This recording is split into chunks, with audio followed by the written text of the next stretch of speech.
कोशिश कर हल निकलेगा, आज नहीं तो कल निकलेगा। अर्जुन के तीर सा संध मरुस्थल से भी जल निकलेगा। मेहनत कर पौधों को पानी दे, बंजर जमीन से भी फल निकलेगा। कोशिशें जारी रख कुछ कर गुजरने की, जो है आज थमा थमा सा चल निकलेगा।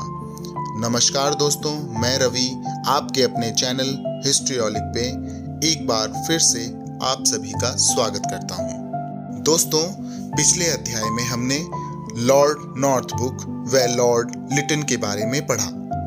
आज हम आगे के दो वायसरॉय के बारे में समझेंगे व जानेंगे।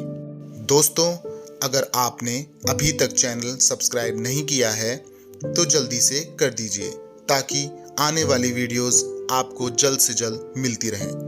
तो चलिए दोस्तों, शुरू करते हैं। भारत के अगले वायसरॉय हुए लॉर्ड रिपन। दोस्तों, इनका पूरा नाम रॉबर्ट फ्रेडरिक सैमुअल रॉबिन्सन था। इनका कार्यकाल 1880 से 84 था। दोस्तों, इसने आते ही जो सबसे पहला काम किया वह लॉर्ड लिटन के वर्नाकुलर प्रेस एक्ट को, जो उसने अपने समय में प्रेस पे लगाया हुआ था, 1882 में पूर्ण रूप से समाप्त कर दिया। इसने सिविल सेवा में प्रवेश की आयु वापस से 19 वर्ष से बढ़ाकर 21 वर्ष कर दी। इसी वजह से इसे उदारवादी व दयालु वायसराय भी कहा जाता है।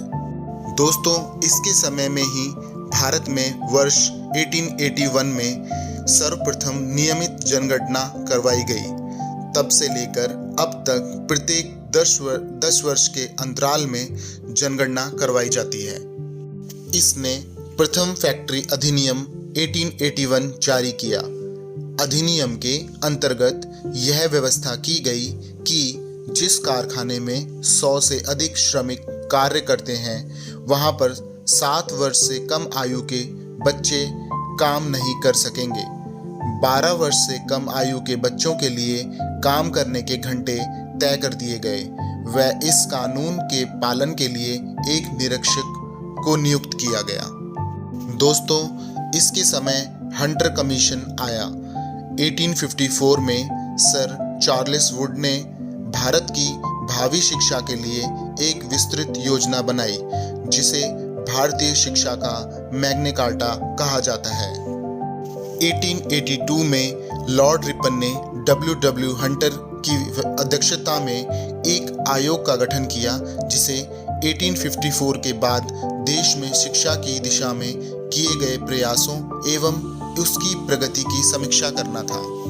दोस्तों, इसके समय इल्बर्ट बिल 1884 पास हुआ।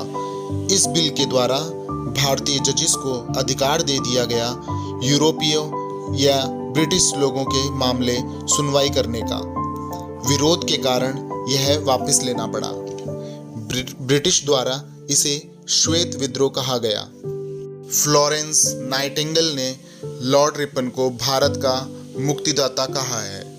दोस्तों, श्वेत विद्रोह के बाद लॉर्ड रिपन ने त्यागपत्र दे दिया।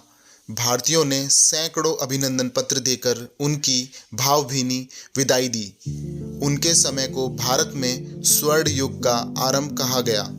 वह उनका कहना था कि मेरा मूल्यांकन मेरे कार्यों से करना, शब्दों से नहीं। तो दोस्तों, ये थे लॉर्ड रिपन। अब हम जानेंगे अगले वायसरॉय लॉर्ड डफरिन के बारे में। लॉर्ड डफरिन, जिनका कार्यकाल 1884 से 1888 तक था।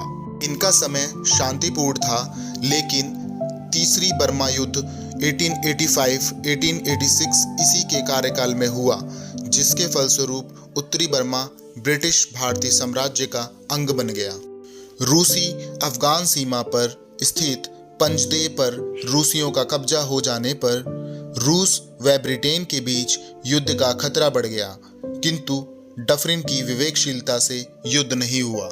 दोस्तों, इसके ही कार्यकाल 1885 में बंगाल लगान कानून बना, जिसके अंतर्गत किसानों को भूमि की सुरक्षा की गारंटी दी गई।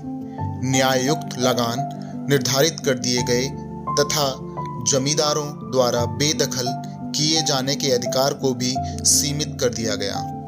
दोस्तों, इसके समय एक महत्वपूर्ण घटना हुई। 28 दिसंबर 1885 को भारतीय राष्ट्रीय कांग्रेस का प्रथम अधिवेशन बंबई में हुआ।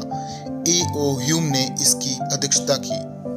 प्रारंभ में इस अधिवेशन की महत्वता नहीं आंकी गई, लेकिन बाद में इसी संगठन के माध्यम में भारत को 1947 में स्वाधीनता प्राप्त हुई। तो दोस्तों, आज हमने लॉर्ड रिपन और लॉर्ड रिपन का कार्यकाल और उनका इतिहास समझा व जाना। आगे के वीडियोस में हम अगले वॉइसरॉयज पढ़ेंगे। आने वाली सभी वीडियोस देखते रहिए। धन्यवाद।